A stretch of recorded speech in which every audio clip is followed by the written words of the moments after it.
I never felt that, you really had other people to lean on during this time. It was just you trying to figure out, do the best you can while also raise your son.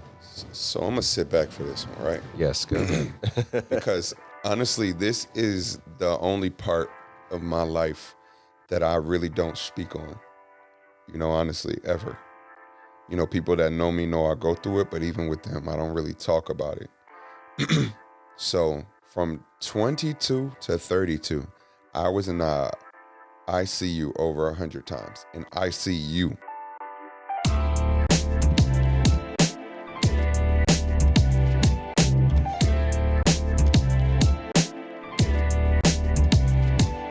Now listen, I really feel like when I'm able to write musically from the standpoint of that relationship, because that was the only real relationship I've ever been in. I'm not a relationship dude. I want to be cool with the woman, have sex when I want to, and be the fuck by myself when I want to be by myself. I enjoy my alone time. Okay. I enjoy my space, bro. Mm-hmm. I really do enjoy being single. I don't need a woman to clean up after me, to cook for me. I don't need her to do my laundry. I'm self-sufficient 100%. You know what I'm saying? So I enjoy that. But, okay, so now you've actually, this just popped into my head. Mm-hmm. You have every capability of making sure a woman can feel love, or you can know that a woman will be all over you based on the way that you treat her. Mm-hmm. And that's no problem for you. Mm-hmm. How are you when it comes to receiving love yourself?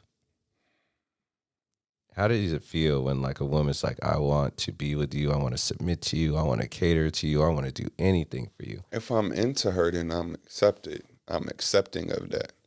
If I'm not into her like that, and then I ain't trying to hear that at all. But what is it like when you are into her? Like, so now that you're in a space, this woman is into you, she loves you, cares about you. When she starts to do things for you, it's bliss. It's bliss. It's bliss, bro. So why not that be the number one, as opposed to just, I'd rather just, have a chick here and just be alone. Let me do this over here, and I got this going on over here. If it is bliss, do you feel like that bliss is a lot better than you being by yourself? I think that at this point in time in my life, I care more about success than love. Okay. I feel like I love myself, I'm not searching for completion with another person. I'm searching for completion in what I was created to do on earth, what I feel like I was created to do, or what I came here to do. So I care more about that than spending eternity or spending my lifetime with another person at the moment. Gotcha. Yeah. Okay. So, perfect segue. Yeah. You're in the music industry. Mm-hmm.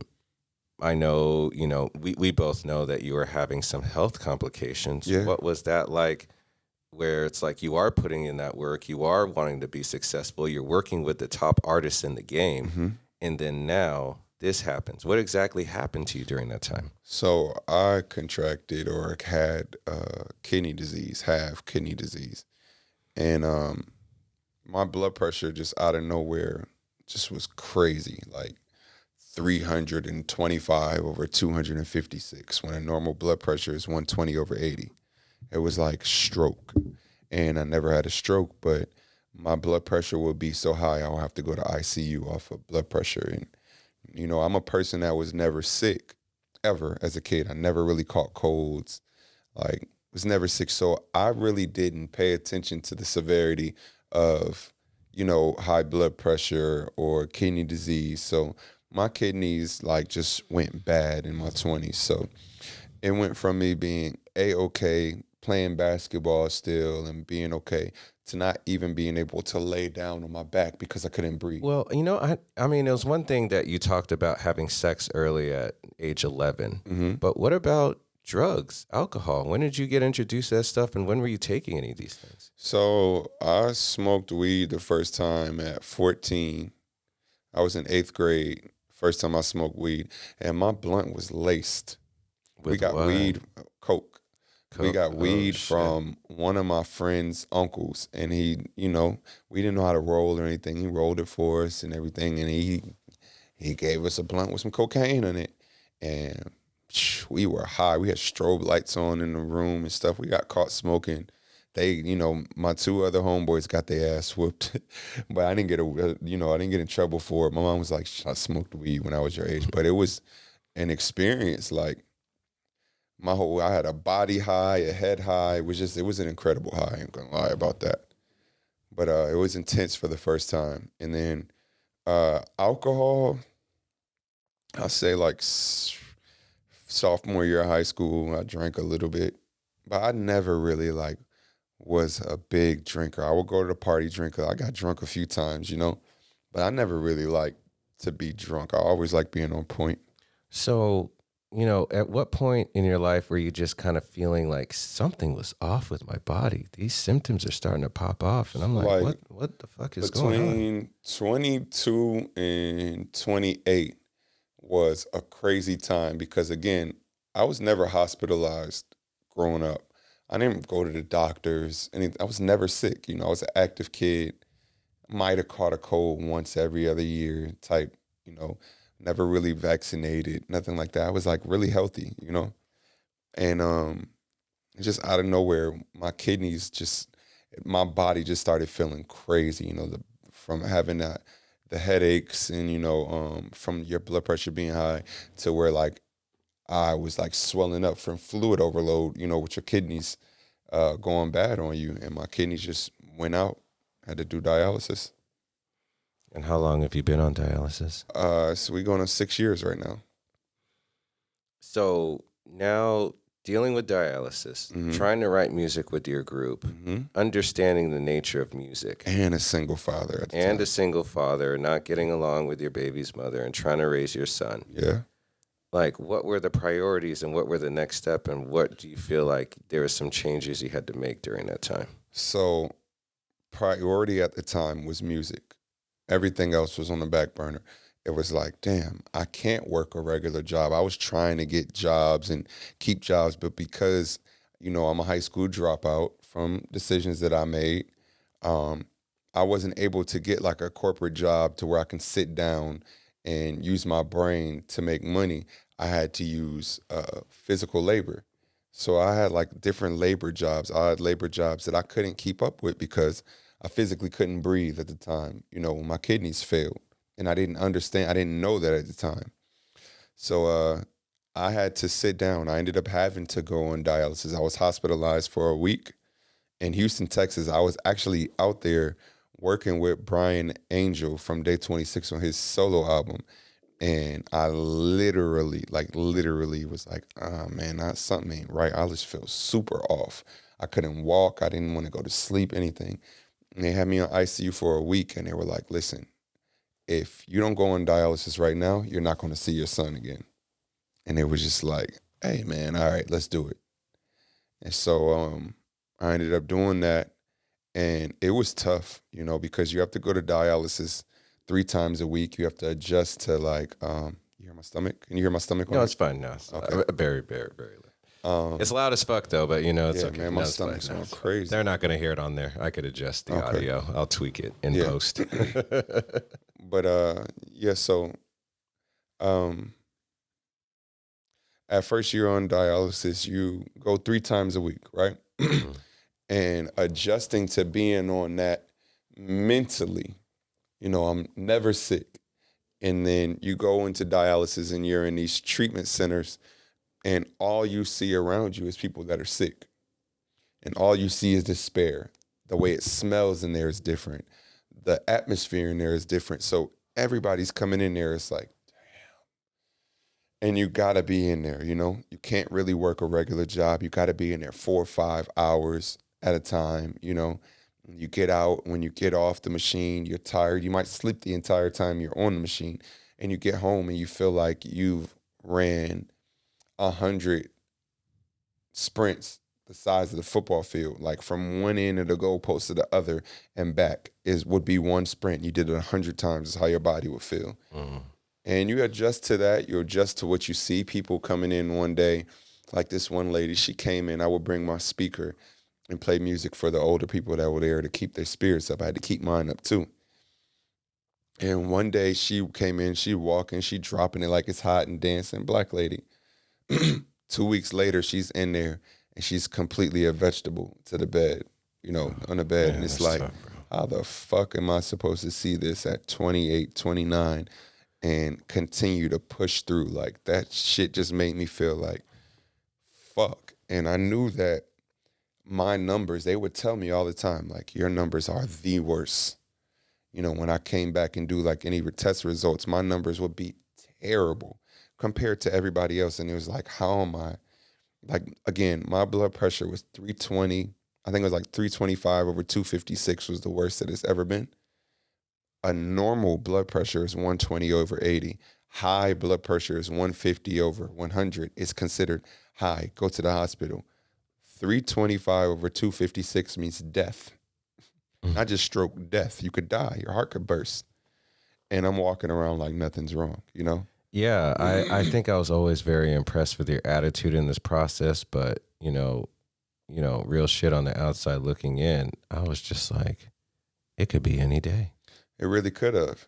It could be any day. Bro, I didn't listen. know if how you're gonna come out of this, because anytime I come visit you in the hospital, you're always so cool about shit. Yeah. And I was just like, okay, maybe this is just like a little mishap. But I was just always trying to monitor and see like, okay, like what's going on? How's he dealing with all this? Because I never felt that, you really had other people to lean on during this time. It was just you trying to figure out, do the best you can while also raise your son. So I'm going to sit back for this one, right? Yes, go ahead. Because honestly, this is the only part of my life that I really don't speak on, honestly, ever. People that know me know I go through it, but even with them, I don't really talk about it. So I had a span from, let's say, 28 when I went on dialysis to about 32, where matter of fact, let's put it like this. From 22 to 32, I was in the ICU over 100 times, in ICU over 100 times. Not regular hospital, ICU over 100 times, which makes, if anybody, you don't go to ICU and get admitted to ICU for nothing. It has to be intensive care, it has to be extreme. So over 100 times, easy, that I was in ICU. So at one point in time, bro, it was really serious. And at one point in time, mentally, physically, emotionally, I had checked out, a few times. And every time I checked out, I would like literally get a flash when I was just like, man, fuck this shit. I would get a flash to show my son, and my body would automatically kick itself back into like a reboot. It was like, nah, you're not doing that to him. And my body would fight for me. So, it was tough at first, bro. It wasn't just like something that we can get over. And I dealt with it by myself. To this day, my father's never come to help me as far as dialysis. My mother turned her back on me. I haven't seen my mother in 4 years. I've been on dialysis for 6 years. I haven't seen her face to face 4 years. My parents completely, like, I don't know if they, they go through their own lives, and, I'm grown, but I'm always somebody's kid, I'm always your child. Yeah. So I went through that. My son was my support system for sure. My every support system. My son would come to the hospital and stay the night in the hospital bed with me, and just lay up there and be there with me. And, they would take care of, they wouldn't take care of him, but they would allow him to stay at the hospital with me so that I can have that. And even though, he was so young at the time that he's not even really allowed to be in the hospital like that overnight by himself, but they allowed that so I could keep fighting. My son is really what made me fight, what made me overcome. And to flip how it was so bad at first, now I do dialysis from home by myself. I switched from being in the center and being woe is me and being like, damn, I just want to quit, to being my own doctor. I treat myself. I stick myself with the needles. I run my own treatments. I do everything. And I went from, being defeated and allowing this to beat me, to me conquering it, and you not really knowing, what I went through or what I'm going through physically. Like I'm never letting it beat me. I'm killing it every day. Yeah. Ooh wee. Yeah. Man, that's really heavy.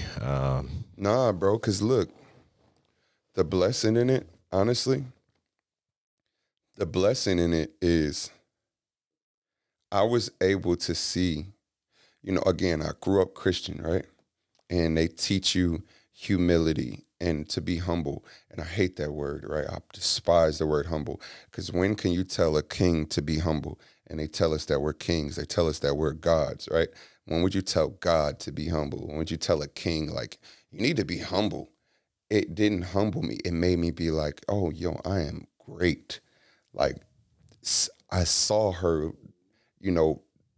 fail, not fail. I don't want to say that. Let me get that word. I saw her not conquer it. I saw people give in to, their circumstances, because it is crazy. Actually very, that is important to talk about, because when you're exposed, it's one thing when you're a child and you're going through it and you might fail at something and like, you're not able to get, and you're finding difficulty in getting back up. Mm-hmm. And then you're surrounded by consistency of individuals failing in their different aspects of life and giving up on their failures. Mm-hmm. So I feel like sometimes that conditions us to feel like it's okay if I fail and give up. I'll try again. I'll do something else. But, I won't really want to find a way to bounce back, Yeah. I think that really means something, because, for me in my culture, it's like I come from parents that never gave up. I come from parents that were very supportive. Yeah. I come from an environment to where there was encouragement to make sure that I'm able to get to the next level, whatever level I'm at or where I'm supposed to be. Yeah. So it was just kind of like, well, I got to figure out a way to make it, or whatever that may be, or where we're at right now, right? But finding a way to find success in life because someone believed in me and was able to help push me, and that really goes a long way. Yeah. But if you're conditioned to just see ugliness, Let me tell you something, bro. I've never received a birthday or Christmas present from my father, ever. Nothing. To this day, literally, still nothing. My mom, if I did get a Christmas present from my mom, she didn't wrap our presents. You know what I'm saying? Like, and I know Christmas and birthday, you don't have to get a present. You don't have to get that. But it's celebrate me, build me up, gift to me, like give to me. This is what we're supposed to do with our children, like celebrate your children.